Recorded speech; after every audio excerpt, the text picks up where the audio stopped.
Welcomes in accountancy class. Yesterday we were discussing chapter number 16, that is depreciation. And in depreciation there were two methods in your syllabus. First was the straight line method or the first fixed installment method, and second is the written down value method or diminishing method. Second आपके पास में है written down value,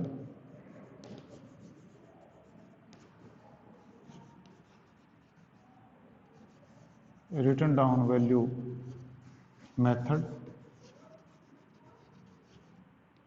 या हम इसको जो है diminishing method भी बोलते हैं।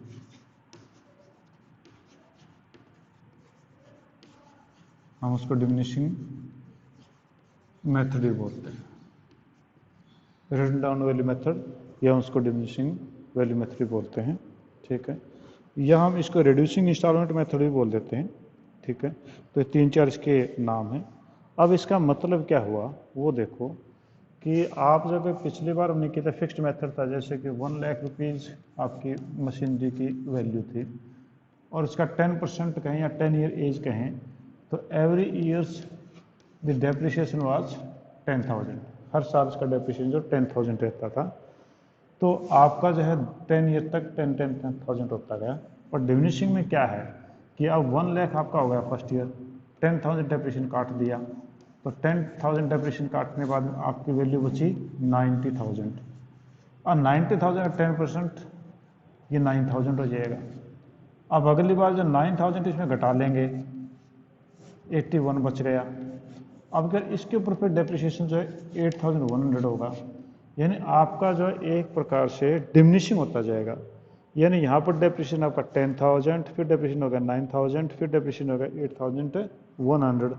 आगे में श्योर करेंगे आपका जो है यहाँ पर जो 81,000 बची, इसका जो है 8,100 करेंगे तो आपके पास में जो है 7,920 ऐसा कुछ आ जाएगा। ठीक है, तो आपका यहाँ पर देख रहे कि फिक्स्ड नहीं है, डिमिनिशिंग घटता जा रहा है, तो ये आपका क्या रहता है डिमिनिशिंग मेथड। ठीक है, तो डिमिनिशिंग मेथड जो है इसके में कहीं मेरिट्स, इसके फायदे क्या हैं, तो मेरिट्स ऑफ डिमिनिशिंग मेथड वो हम पहले देख लें।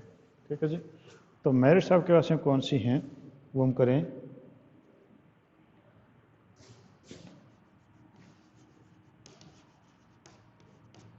Merits of diminishing method.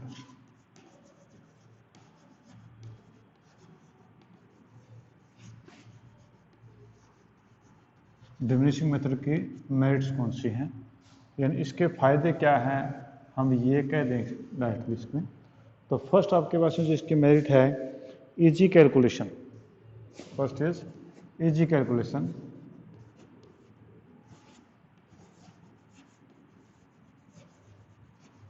Easy calculation कि यहाँ पर कैलकुलेशन इजी है। इजी तो पहले वाले में भी थी कि 1 लाख था, 10,000 करते गए, पर उसमें आपको क्या था कि सबसे ऊपर के टॉप की वैल्यू माइंड में रखनी पड़ती थी कि 20 साल पहले की आपके एसेट थी तो 20 साल पहले क्या वैल्यू थी, बुक वैल्यू क्या थी, देखना पड़ता था। अब तो ऐसा नहीं है। अब तो ये कि आपका जो बीडी है, बीडी के ऊपर डेप्रिसिएशन काटना है। मान लो यहाँ पर बीडी आपका 90,000 था, तो बीडी का 90,000 का 10% आपने 9,000 काट लिए। अब अगली बार जब बीडी 81 बचा, 81 का 10% 8,100 काट लिया। तो आप जो बीडी वैल्यू उसको ध्यान रखनी पड़ेगी। अब की बार आपको पीछे वैल्यू ध्यान रखने की जरूरत नहीं है, तो यहाँ पर कैलकुलेशन जो वो इजी है। ठीक है, सेकंड है equal charge against income. Second is equal charge against income.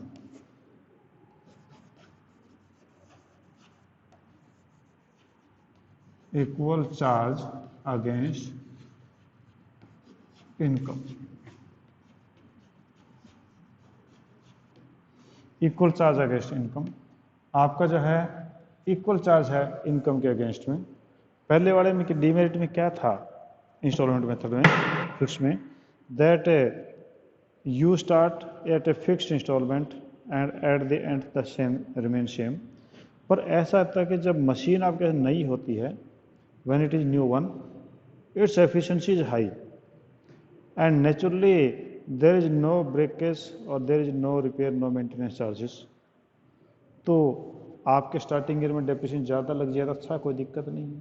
पर लास्ट ईयर्स नहीं, later years the efficiency of machine decreases, repair and maintenance charges increases, तो वहाँ पर खर्चे ज़्यादा बढ़ जाते हैं। तो इसमें क्या होता है कि आपके इक्वल चार्ज अगेंस्ट इनकम है कि आपका स्टार्टिंग में आपका जो 10,000 डेप्रिसिएशन कटा था, उसके बाद में आपका 9,000 हो गया, उसके बाद मान लो 8,000 हो गया, उसके बाद मान लो 7,000 हो गया। It means at starting time the efficiency of machine is higher and income is also higher, then we have charges more depreciation, and in the later years the income from the machine is less and therefore we have charged less depreciation। तो ये हमारा जो है हमें ठीक लगता है कि ये तरीका अच्छा है, ठीक है। No undue pressure in later years, no undue pressure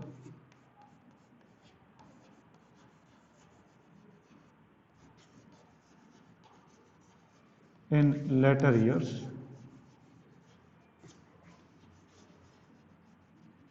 जो लेटर ईयर्स हैं, बाद के साल हैं, उनके बाद के सालों में जो है वो यहाँ पर जो है प्रेशर कम रहता है कि आपके बाद के जो साल हैं उन सालों के अंदर आपका जो है डेप्रिसिएशन कम होता जाता है, रिपेयर एंड मेंटेनेंस ज़्यादा हो जाती है, तो प्रेशर उतना नहीं रहता है। और जबकि फिक्स में आपका क्या है कि डेप्रिसिएशन भी उतना ही चार्ज हो रहा है और रिपेयर एंड मेंटेनेंस भी ज़्यादा हो जाती है, तो प्रेशर वहाँ पर ज़्यादा बढ़ जाता है, ठीक है जी। नेक्स्ट आपके पास में है वो आपका कि balance of asset is never return of to zero, कि आपका जो है जीरो कभी भी नहीं होगी। Balance of asset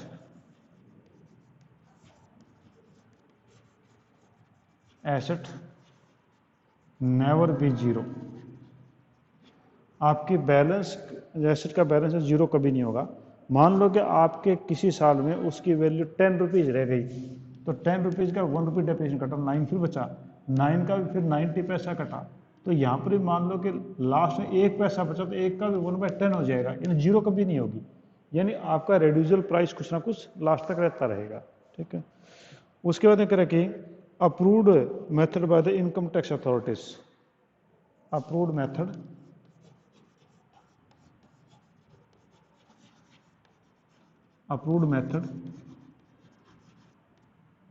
method by tax authorities,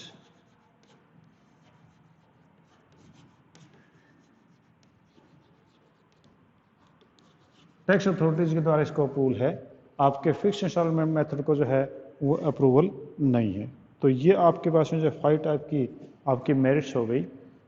तो आपकी पहली मेरिट थी इजी कैलकुलेशन, समझ ही गए थे। Equal charge against income, equal charge है, स्टार्टिंग में ज़्यादा इनकम है तो ज़्यादा चार्ज कट रहा है, बाद में कम है तो कम कट रहा है, ठीक है। No undue pressure in later years, last के सालों में कोई ज़्यादा प्रेशर नहीं है क्योंकि आपका जो डेप्रिसिएशन कम हो जाता है, इनकम भी कम होती है। Balance of assets never be zero, कि एसेट का बैलेंस कभी भी जीरो नहीं होता है। और approved method by tax authorities, और टैक्स अथॉरिटीज़ इस मेथड को अप्रूव करती हैं, ठीक है जी। अगला हम जाते हैं डीमेरिट्स, आपकी डीमेरिट्स कौन सी हैं वो हम और देख लेते हैं। ये आपकी मेरिट्स थी। Now we will discuss the what are the demerits of a diminishing method.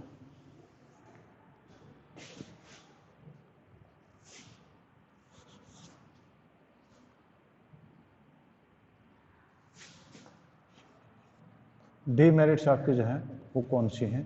तो डीमेरिट्स में आपके पास में सबसे पहले डीमेरिट हम लेके चलते हैं, वो आपका asset can not be completely written of.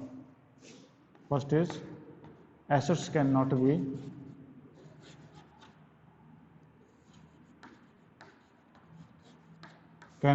completely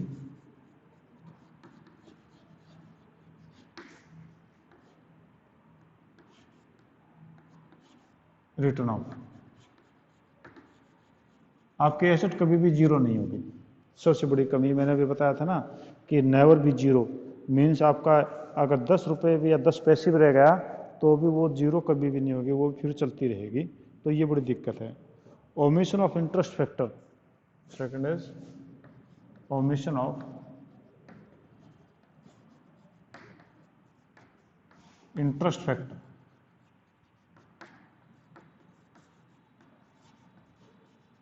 interest factor जो है उसका इसमें ओमिशन हो जाता है कि यहाँ पर जो इंटरेस्ट फैक्टर है वो इग्नोर हो जाता है, यहाँ पर इंटरेस्ट जो उसको हम ध्यान में नहीं रखते। तो ये तो दोनों में ही है, इसका क्या उसका भी दोनों में ही है। Difficulty in determining the rate of depreciation, तो आपका determination of rate of depreciation जो मुश्किल है।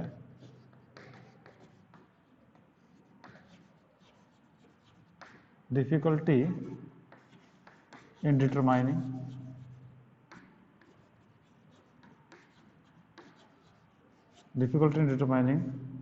rate of depreciation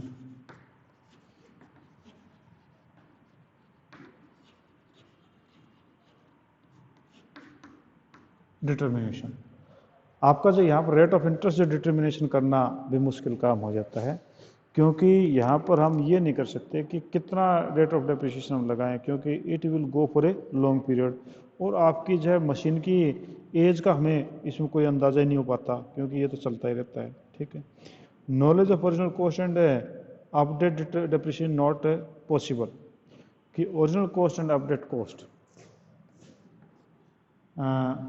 original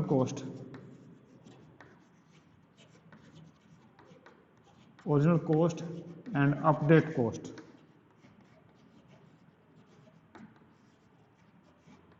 original cost और अपडेट कॉस्ट है, इसको भी हम जो है बना के नहीं पता कर सकते, क्योंकि आपके जो है काफ़ी साल हो जाते हैं बैलेंस शीट में चलते हुए, तो ओरिजिनल कॉस्ट तो पिछले के बैलेंस शीटों में गुम हो जाती है। तो क्योंकि आपका 20 साल पहले की 20 साल पहले की ओरिजिनल कॉस्ट आपकी चल रही थी, वो 20 साल पहले आपने ली था, तो डिमिनिशिंग बैलेंस बीडी ले रहे हैं, तो उसका भी आपको पता नहीं चल पाता है। तो ये आपके ऐसे डिमेरिट थी। तो डिमेरिट में asset can not be never zero नहीं हो सकती, ओमिशन ऑफ इंटरेस्ट फैक्टर, ये सभी की समस्या थी, इसकी भी है। और difficulty in determining rate of depreciation, क्योंकि एसेट की वैल्यू लाइफ का हम ध्यान नहीं रखते हैं इसमें, और ओरिजिनल और अपडेट कॉस्ट इसके बारे में पता नहीं कर पाते। ठीक है जी। अब कहता है कि डिस्टिंक्शन बिटवीन टू मेथड्स, इन दोनों मेथड में क्या डिफरेंस है। तो आपका सबसे पहले amount of depreciation straight line में या सिंगल लाइन में या ओरिजिनल कॉस्ट मेथड में हमेशा डेप्रिसिएशन इक्वल होता है, जबकि रिटर्न डाउन वैल्यू के अंदर जो है डेप्रिसिएशन जो लगातार गिरता जाता है, डिक्रीज होता है। सेकंड है basis of calculation of depreciation, depreciation calculation है के बारे में, depreciation charge on the original cost of the asset, depreciation जो है वो ओरिजिनल कॉस्ट पे चार्ज किया जाता है, जबकि इसके अंदर जो डेप्रिसिएशन आपका रिड्यूसिंग मेथड से किया जाता है, बैलेंस बीडी पे किया जाता है। जीरो लेवल आपका जो है स्ट्रेट लाइन में जीरो हो सकती है, जबकि रिड्यूसिंग मेथड में जीरो कभी भी नहीं हो सकती।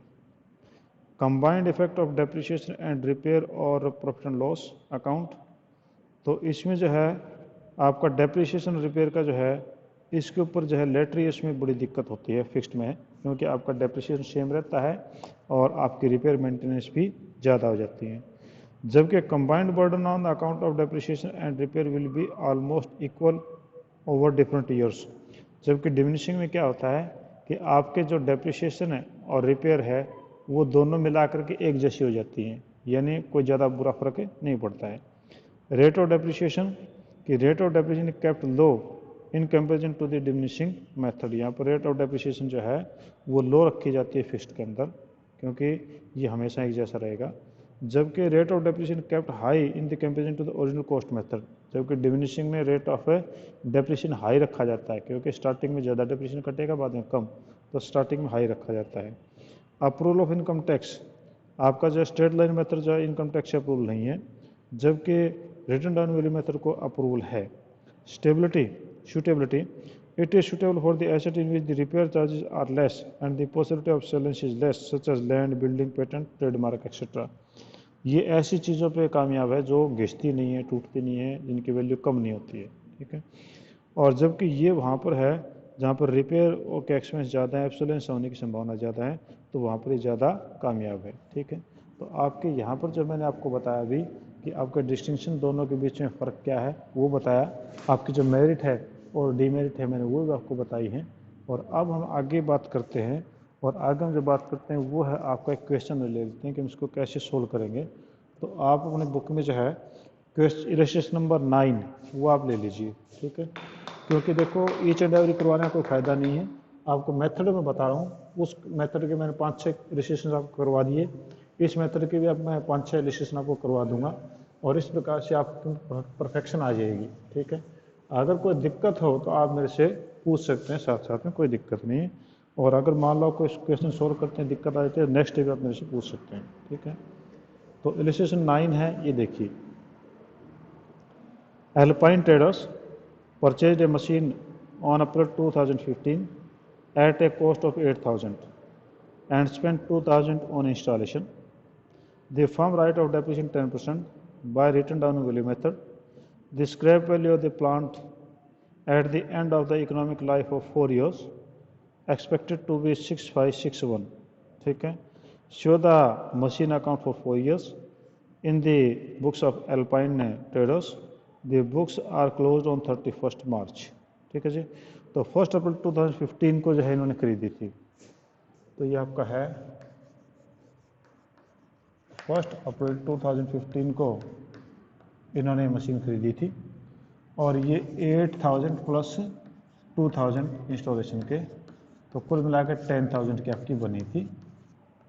इस पे जो रेट ऑफ डेप्रिसिएशन है, depreciation at the rate of 10% आपका इसमें है, ठीक है जी। और इनका जो है स्क्रैप वैल्यू है वो 6561, स्क्रैप वैल्यू है वो आपका 6561 है। तो स्क्रैप वैल्यू इसमें घटाते नहीं, इस बात में ध्यान रखना, यहाँ पर इस पर स्क्रैप वैल्यू में घटाते नहीं है। और कहते हैं कि 4 ईयर्स के लिए पूछा है, 31 मार्च को जो है वो आपका अकाउंट बंद होता है, अकाउंट बंद होता है 31 मार्च को, और ये आपने 4 ईयर्स के लिए आपने अकाउंट को तैयार करना है, ठीक है। तो इट इज़ इनफ ईजी, ये उससे भी काफ़ी ज़्यादा आसान है। बस थोड़ा सा कैलकुलेशन जो है वो पॉइंट्स में आ जाती है कई बार, इसकी ये समस्या है। उसमें पॉइंट में कैलकुलेशन नहीं आती थी, यहाँ पे कुछ पॉइंटों में कैलकुलेशन आ जाती है, इसकी समस्या यहाँ ये आ सकती है। बाकी और ये उससे काफ़ी ईजी है, ठीक है। तो मैं आपको भी इसको करके दिखाता हूँ।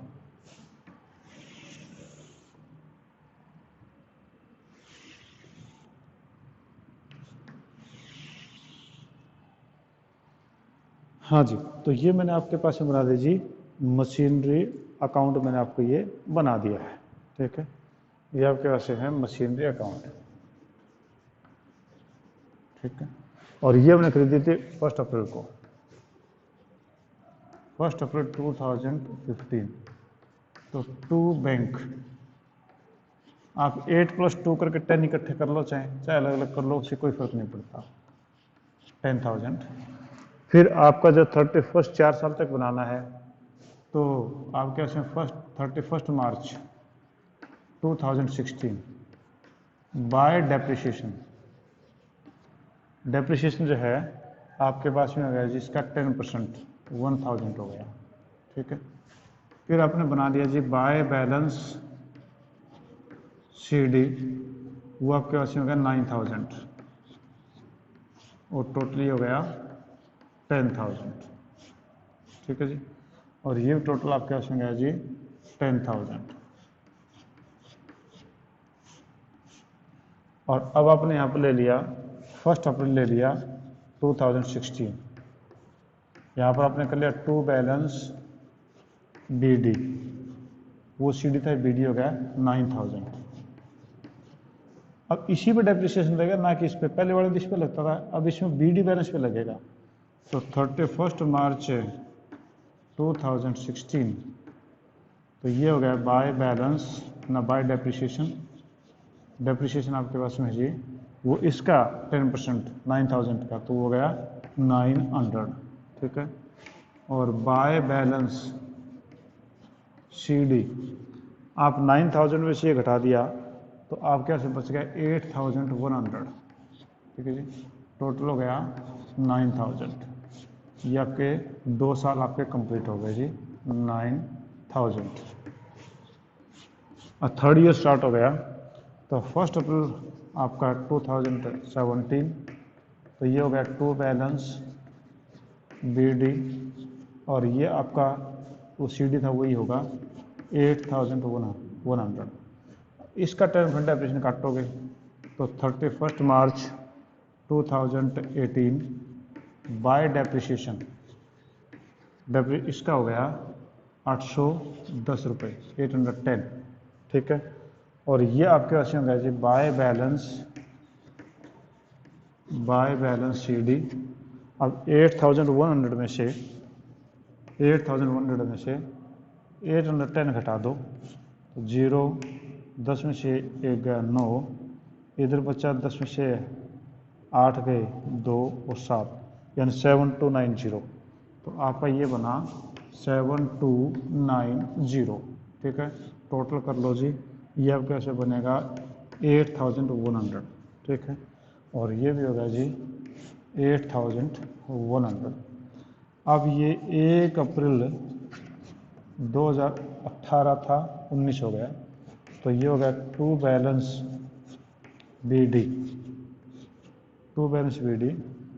बीडी आपकी है 7290, ठीक है। इसके ऊपर डेप्रिसिएशन काटोगे तो 729 रुपये बनेगा। तो 31 मार्च को 2020 को बाय डेप्रिसिएशन 729, ये हो गया। अब 729 में से ये घटा लो, 7290 में से आप 729 घटा लो तो 10 में से 9 गया 1, इधर बचे 8, 8 में से 2 गए 6, ये बच गया 12 में से 7 गए 5 और 6, इतना बचा। तो ये आपके पास में by depreciation by balance C D 6561, जो हमारे स्क्रैप पे लिखी वही है ये, और 7290, और ये हो गया 7290, ये आपके पास में हो गया। तो ये काफ़ी इजी है, कोई दिक्कत नहीं है। बस अब आप यहाँ पर जो है बैलेंस शीट को बीडी कर दो अप्रैल 20 में टू बैलेंस बीडी, और वो आपके पास में होता है 6561, ठीक है जी। तो इस प्रकार से क्वेश्चन देखो काफ़ी इजी है। बस पहले इस पे डेप्रिसिएशन लगा, फिर इस पे लगा, फिर इस पे लगा, फिर इस पे लगा, अब इस पे लगेगा, ठीक है। तो यानी बैलेंस बीडी जो है उसी पे आपका डेप्रिसिएशन कटता जाएगा। ये काफ़ी इजी है पहले वाले की अपेक्षा। पहले वाले में ज़्यादा टफनेस थी, इसमें वो चीज़ें नहीं है। हाँ, लास्ट में ये चीज़ हो सकती है। अब यहाँ पर जो आता ना, तो ये पॉइंट में आ जाएगा लास्ट में जा करके। यहाँ पर हमारी कैलकुलेशन थोड़ी सी फिर टीडियस हो जाती है कि हमें जो है इनको कैलकुलेटर की जरूरत हमें फिर पड़ती है, और जबकि कैलकुलेटर आपका अलाउड नहीं है आपके +2 तक, ठीक है जी। तो नेक्स्ट क्वेश्चन जो मैं करवा तो दूँ, पर टाइम जो वो ज़्यादा लग जाएगा, आपका हो नहीं पाएगा तब तक। तो कल हम जो है आगे 2 क्वेश्चन करेंगे, और फिर शायद परसों ये चैप्टर हमारा कंप्लीट हो जाए, ठीक है जी। Anybody have any type of the question, please ask me. आपके ऐसे कोई क्वेश्चन है तो आप मेरे से पूछ सकते हैं, कोई प्रॉब्लम है तो। चलो ठीक है जी, थैंक यू। नेक्स्ट क्लास में मिलते हैं, उसे हम आगे और करेंगे।